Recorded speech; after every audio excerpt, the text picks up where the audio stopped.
आज मैं एक बहुत ही भयानक स्पेनिश फ्रेंच हॉरर फिल्म की व्याख्या करने जा रहा हूँ। इस फिल्म का नाम है द ग्रैंडमदर, जो अभी रिलीज हुई है। फिल्म की शुरुआत में हम पिलर नाम की एक बूढ़ी औरत को देखते हैं। वो एक रेस्टोरेंट में बैठी थी। वो शायद किसी का इंतजार कर रही थी। अब जैसे ही घड़ी में 8 बजते हैं, उसकी घड़ी बंद हो जाती है और वो रेस्टोरेंट से बाहर चली जाती है। वो फिर अपने दोस्त के घर जाती है, जहाँ उसकी दोस्त जूलियटो जमीन पर पड़ी थी, जो मर चुकी थी और उसके मुंह से खून निकल रहा था। ये साइड बहुत डरावनी थी। जैसा कि पिलर अपनी सहेली गैलिता की लाश को देख रही थी, हमें और भी हैरानी तब होती है जब हम देखते हैं कि उसके बाद भी पिलर ने कोई प्रतिक्रिया नहीं दी। तभी अचानक एक युवती कमरे से बाहर आती है और वह पूरी तरह से नंगी थी। पिलर अपने शरीर को देखकर बहुत खुश होती है और उसे महसूस करने की कोशिश करती है, जो बहुत ही अजीब था। अगले दृश्य में हमें सुजाना नाम की एक युवा लड़की दिखाई देती है। सुजाना एक मॉडल है और इन दिनों उनका फोटोशूट चल रहा है। फिर उसे एक एजेंसी से एक बड़ा सौदा मिलता है, जो उसके करियर और जीवन को बदल सकता था। लेकिन उसी दिन उसकी मां के भूमि अस्पताल से फोन आता है कि उसकी दादी की तबीयत बहुत खराब है और उसकी सुध लेने वाला कोई नहीं है। जब सुजाना ये सुनती है तो वह बहुत दुखी होती है और परेशान भी, क्योंकि एक तरफ उनकी दादी थी और दूसरी तरफ उनके पास इतना बड़ा प्रोजेक्ट था। लेकिन उसने अपनी दादी के बिगड़ते स्वास्थ्य को अधिक प्राथमिकता दी थी और उसी दिन लौट आती है। फिर हम देखते हैं कि सुजाना अस्पताल पहुंच चुकी है और फिर वह डॉक्टर से मिलती है, जो उसकी दादी का चेकअप कर रहा है, क्योंकि दादी कोई और नहीं बल्कि शुरुआती बूढ़ी औरत पिलर थी। जी हाँ, इस शुरुआत को देखकर और इस चीज को देखकर आपके दिल की धड़कन कुछ बढ़ गई होगी।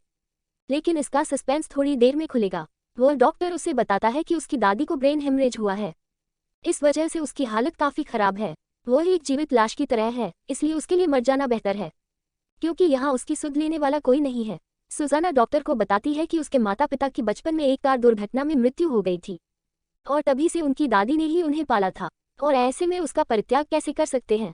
सुजाना डॉक्टर को अपने मॉडलिंग करियर के बारे में बताती है, तो डॉक्टर सुजाना को एक ऐसे घर के बारे में सलाह देते हैं जो एक अस्पताल में है, जहां ऐसे मरीजों की देखभाल की जा रही है जिन्हें ब्रेन हेमरेज हुआ हो। लेकिन सुजाना को उसकी सलाह पसंद नहीं आई और इनकार करते हुए कहा कि आखिर में वो खुद अपनी दादी का ख्याल रखेगी। और उसे उसी एजेंसी से फोन आता है जहां से उसे एक बड़ा ऑफर मिला था। एजेंसी उसकी दादी की हालत के बारे में पूछती है, जिस पर वह कहती है कि उसकी हालत बहुत खराब है। उनका कहना है कि जैसे ही उनकी दादी ठीक हो जाएंगी, वह तुरंत आ जाएंगी। तब सुजाना अपनी दादी पिलर को खाने की मेज पर खाना परोस रही थी और वह उसे अपने हाथों से खिलाती है। एक बार और खाना खाने के बाद पिलर में अचानक दौरे पड़ने लगते हैं और वह तड़पने लगती है। सुजाना किसी तरह उसे शांत करती है और फिर पिलर को अपने कमरे में ले जाकर सुलाती है। इसके तुरंत बाद सुजाना अपने कमरे में चली जाती है, लेकिन थोड़ी देर बाद उसे पिलर के चीखने की आवाज़ सुनाई देती है। इसलिए सुजाना तुरंत पिलर के कमरे में जाती है और वहां वह देखती है कि पिलर की बेड पर ही पॉटी है और वह जोर से कांप रही थी। सुजाना को यह सब देखकर गुस्सा नहीं आता, बल्कि वह तुरंत पिलर को शौचालय ले जाती है और उसे अच्छे से नहलाती है। डायपर बदलते हैं और फिर अच्छी नींद आती है, जिसके बाद सुजाना अपने कमरे में चली जाती है और आज वो बहुत थकी हुई थी। इस वजह से उनकी आंखें बहुत जल्दी बंद हो जाती हैं। अब देर रात कोई सुजाना का कंबल खींच रहा था और उसके कपड़े उतारने की कोशिश कर रहा था। यह कोई और नहीं बल्कि पिलर था। अगर सुजाना के मुंह में उंगली डाल दी जाए तो यहाँ सुजाना की आंखें खुल जाती हैं। और भगवान का शुक्र है कि यह एक सपना था, लेकिन यह अनुभव उनके लिए काफी भयानक था। सुरैना सन नींद से जाग और फिर उसके बाद वो अपनी नानी के कमरे में चली जाती है और उसके बाद दोनों टेलीविजन पर कॉमेडी शो देख रहे थे। सुरैना पिलर को खाना खिला रही थी, लेकिन पिलर हंस रहा था और लगातार टीवी देख रहा था। वो खाना भी नहीं खा रही थी, जिस वजह से सुजाना ने टीवी बंद कर दिया और फिर भी पिलर लगातार टीवी देखकर हंस रहा था। सुजाना को यह थोड़ा अजीब लगता है, लेकिन वह इस बात से बचती रही। जिसके बाद वो नहाती है और बाथरूम में, लेकिन तभी उसे टैक्सी के हॉर्न की आवाज़ सुनाई देती है। ये सुनकर वह बाथरूम से बाहर आती है। जब वह बाहर आती है तो देखती है कि एक लड़की अपनी दादी पिलर से बात कर रही थी। ये देखकर उसे थोड़ा अजीब लगता है, क्योंकि वो उस लड़की को नहीं जानती थी और सुजाना को देखकर वो लड़की तुरंत उनके गले लग जाती है। सुजाना उस लड़की से पूछती है कि वह कौन है। लड़की अपना नाम ईवा बताती है और कहती है कि सुजैन की दादी और उनकी दादी काफी अच्छी दोस्त हुआ करती थी। सुजाना उससे पूछती है कि वह अंदर कैसे आई, तो ईवा बताती है कि दरअसल सुजैन की दादी पिलर ने उन्हें उनके घर की चाबी दी है। वह अक्सर 2-3 दिन में पिलर से मिलने आ जाती है। उसने बाहर से बहुत शोर मचाया, लेकिन पिलर ने अंदर से आवाज नहीं दी, इसलिए वह सीधे अंदर आ गई। उसे लगा कि शायद वह मुश्किल में है। जिसके बाद सुजाना ईवा से उसकी दादी का हाल पूछती है, तो वह उसे बताती है कि उसकी दादी की मृत्यु हो गई है। कुछ ही समय में ईवा पिलर से मिलती है और वहां से चली जाती है। सुजाना अपनी दादी पिलर के स्वास्थ्य को लेकर बहुत चिंतित थी और दूसरी तरफ एजेंसी से भी उन्हें लगातार मैसेज आ रहे थे। कि अगर वो जल्द नहीं आई तो ये ऑफर उनके हाथ से निकल जाएगा, और उन्हें इस बात का बहुत डर था कि कहीं उन्हें मिला इतना बड़ा ऑफर रद्द न हो जाए। और सुजाना को अपनी दादी पिले की सेहत के पीछे काफ़ी मेहनत करनी पड़ी थी। एक रात सुजाना अपने कमरे में सो रही थी, तभी उसे किसी के बात करने की आवाज़ सुनाई देती है और वह नींद से जाग जाती है। वह जैसे ही अपने कमरे से बाहर जाती है तो देखती है कि पिले शीशे के सामने खड़े होकर बात कर रहा था। तभी उसे लगा जैसे पिले के सामने कोई खड़ा है, लेकिन असल में सामने एक ही आईना होता है। जिसके बाद सुजाना के पीछे का दरवाजा अपने आप बंद होने लगा। तभी जहां उसकी दादी पिले खड़ी थी, अचानक लाइट चली जाती है और अंधेरा हो जाता है ताकि सुजाना पिले को न देख सके। इसके बाद सुजाना दौड़कर अपने कमरे में जाती है और देखती है कि वह गहरी नींद सो रही है, और वह सोचने लगती है कि बूढ़ी औरत भी मानसिक रूप से बीमार है। वह हॉल से बेडरूम में इतनी जल्दी दौड़कर कैसे आ सकती है। उसे थोड़ा अजीब और डर लगता है, लेकिन वह इसे अपना एक बुरा सपना मानती है। लेकिन बाद में जब वह उठती है तो उसे अपनी दादी की चीखें सुनाई देने लगती हैं। उसका पेट बहुत ही अजीब तरीके से फूल रहा था और वो चिल्ला रही थी, लेकिन थोड़ी देर बाद सब नॉर्मल हो जाता है। उसकी दादी बिल्कुल सामान्य हालत में सो रही थी, लेकिन सुजाना अब पूरी रात सो नहीं पाती। अगली सुबह सुजाना अपने कमरे की डायरी देख रही होती है और भावुक हो जाती है। डायरी में उन्हें कई ऐसी चीजें मिली जिनका जिक्र उन्होंने बचपन में किया था, जैसे उनका छठा जन्मदिन, नेशनल पार्क में सैर और भी बहुत कुछ। ईवा और उसकी दादी का जिक्र उसकी डायरी में था, जिसका मतलब था कि ईवा जो कुछ कह रही थी वह सब सच था, यानी वह उन दोनों को वास्तव में जानती थी। उसे ये देखकर अच्छा लगा, लेकिन तभी सुजाना ने अपनी डायरी में कुछ देखा। ये देखकर उसका दिल पसीज गया। उसने उसे और ईवा के छठे जन्मदिन पर देखा। पिले और हुलियरा यानी उनकी दादी नानी ने अपने बाल कटवा लिए थे, और उसके ड्रिंक में भी कुछ मिलाया हुआ था, यानी घर में आई ईवा की दादी का नाम हुलियरा था। हुलियरा और पिले अच्छे दोस्त थे। अब इन्हीं सब बातों की वजह से उसे देर रात तक कई डरावने सपने आते थे। अपनी डायरी से उन्हें एक और बात याद आती है, लेकिन उनका और उनकी दादी का जन्मदिन 22 मार्च की ही तारीख को है। सुजाना अब ये जानकर चौंक गई कि वह जिस अभियान के लिए काम कर रही थी वह अभियान भी उनके हाथ से निकल गया है, और इसी वजह से उनका करियर भी पतन की ओर जा रहा था। उसे बिल्कुल समझ नहीं आ रहा है कि क्या करे, लेकिन अब यहीं से हालात बिगड़ने लगते हैं। अब सुजाना को रात में भयानक दुःस्वप्न आते थे, जैसे वह सपने में देखती है कि वह बहुत बूढ़ी हो गई है, उसकी झुर्रियां निकल गई हैं। उसके चेहरे पर बार बार झुर्रियां आ रही थीं, उसके दांत गिर रहे थे और उसके बाल बिल्कुल अपनी दादी की तरह सफ़ेद हो गए थे। लेकिन इसी बीच सुजाना को कुछ और ही एहसास होता है। उस रात उसने अपनी दादी का कंबल अपने ऊपर पाया, और जब वह अपनी नानी के कमरे में गई तो दादी को अपनी गुड़िया के साथ सोते देखा। इस घटना का सामना करने के बाद उसे ऐसा लगने लगा सपने में कहीं वह रोज देखती है जैसे कोई उसका कंबल खींच रहा है। और सबसे चौंकाने वाली बात यह थी कि कंबल खींचने वाली शख्स कोई और नहीं बल्कि उसकी दादी थी। और इससे भी भयानक बात यह थी कि यह कोई सपना नहीं बल्कि हकीकत था। अब दूसरी ओर सुजाना अपने करियर को लेकर चिंतित थी और अपनी दादी की बिगड़ती हालत को सुन रही थी। सुजाना इन सब बातों में बुरी तरह फंस चुकी थी। वह बिल्कुल नहीं समझ पा रही है कि वह क्या करे। लेकिन इसी बीच उसकी मुलाकात एक महिला से होती है जिसका नाम एडिला है। सुजाना को एडिला बहुत पसंद है और वह अपनी दादी की देखभाल के लिए एकदम सही थी। वैसे भी खोजने में काफ़ी मशक्कत के बाद उन्हें कोई उनकी सेवा करने वाला मिल गया। अब इसकी मदद से वह अपनी दादी को छोड़कर अपने काम के शहर वापस जा सकती थी। लेकिन आगे जो हुआ उसे देखने के बाद सुजाना की भी रूह कांप रही थी।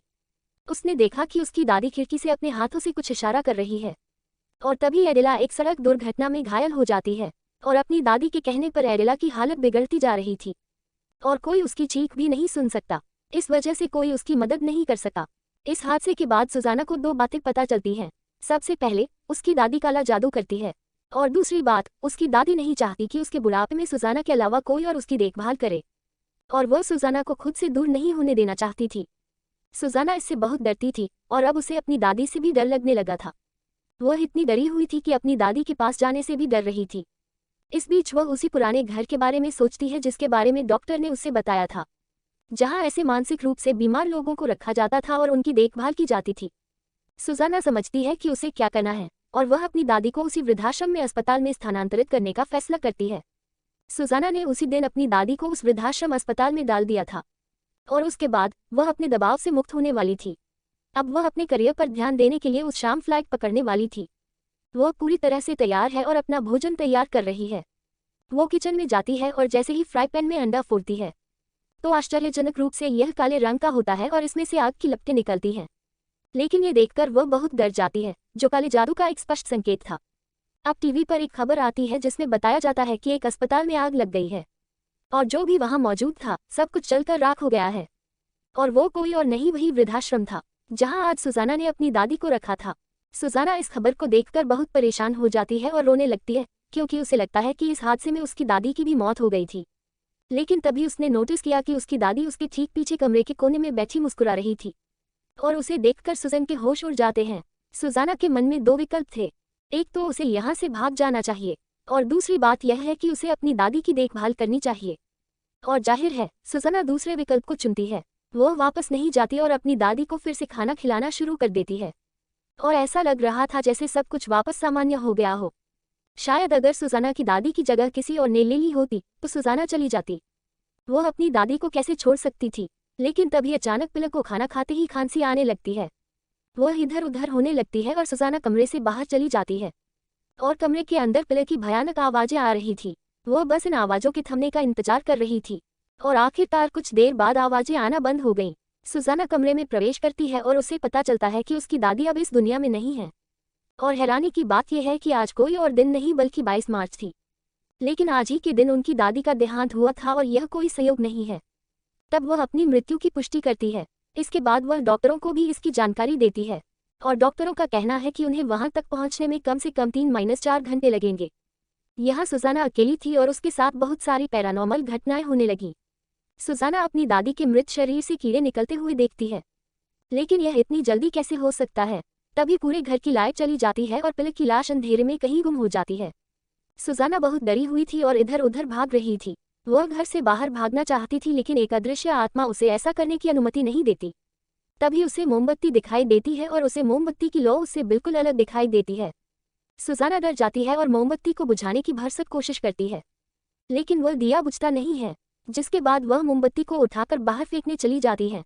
तब पता चलता है कि यह मोमबत्ती की लौ नहीं थी। सुजाना फिर बचने के लिए शौचालय के अंदर चली जाती है, लेकिन तभी शौचालय के शीशे से एक खतरनाक आत्मा निकलती है, और वो जज्बा किसी और का नहीं बल्कि उनकी दादी का था, और वह सुजाना के शरीर को भयानक तरीके से संसाधित करती है। हम देखते हैं कि पिलक सुजाना के शरीर में उसकी आत्मा को कैद कर रहा है, और उसके बाद हम देखते हैं कि आखिरकार पिलक की आत्मा सुजाना के शरीर में हमेशा के लिए बस गई थी। इसी बीच ईवा सुजाना की बॉडी देखने आ गई थी और वो उसके बॉडी की तारीफ कर रही थी। और दोस्तों, अब इस फिल्म के असली पत्ते खुल गए हैं। दरअसल पिलक और गैलिता दोनों ने बचपन में अपने पोते पोतियों यानी ईवा और सुजन पर काला जादू किया था। उसके छठे जन्मदिन पर, जैसा कि हमें याद है कि सुजाना ने अपनी डायरी पढ़ी थी, वहां दोनों ने जूस में कुछ मिलाकर पिलाया था। उसके बाल कटवाना और डरावने सपने सब यही उलझे हुए थे, और यह सब उनकी साजिश थी, एक सुनियोजित चीज की तरह कि उसकी आत्मा को उसके 25वें जन्मदिन पर कैद कर दिया जाएगा। मूल रूप से वह आत्मा जो वह अपने पुराने शरीर के अंदर है, अब उसने अपनी आत्मा उनके पोते पोतियों के युवा शरीरों में डाल दी थी। और वह फिल्म का शुरुआती दृश्य था जहां पिलक ने गैलिता को मरा हुआ देखा, और उसके बाद उनके सामने एक न्यूड लड़की आ गई। पिलक उसकी देह देखकर बहुत खुश हो रही थी, तो वह कोई और नहीं बल्कि ईवा थी, और ईवा के अंदर कोई और नहीं बल्कि गैलिता की आत्मा थी। और इसलिए अपने दोस्त की लाश देखकर वो बिल्कुल भी नहीं डरी, क्योंकि वह जानती थी कि यहाँ क्या हुआ है। और यही वजह है कि शुरुआत में ईवा को देखकर पिलक काफी मुस्कुरा रहा था, क्योंकि वह अपने युवा शरीर को गले लगा रही थी, और वही काम ईवा अब यहाँ करती है। इसलिए दोनों ने अपने पोते पोतियों को पास कर दिया था, और अब वह इस युवा शरीर के साथ दुनिया भर में घूमेंगी। और यह कोई संयोग नहीं था कि सुजाना और उसकी दादी का जन्मदिन 22 मार्च को था। तो देखा जाए तो पिलक और गैलिता दोनों अलग अलग दिन फिर से जन्म लेते हैं, और मुझे ऐसा लग रहा है कि अब वो आने वाले समय में फिर से ये रस्म निभाएगी, क्योंकि अगर उन्हें जवां शरीर चाहिए नहीं तो यह उनके घर तक ही सीमित नहीं रहेगा।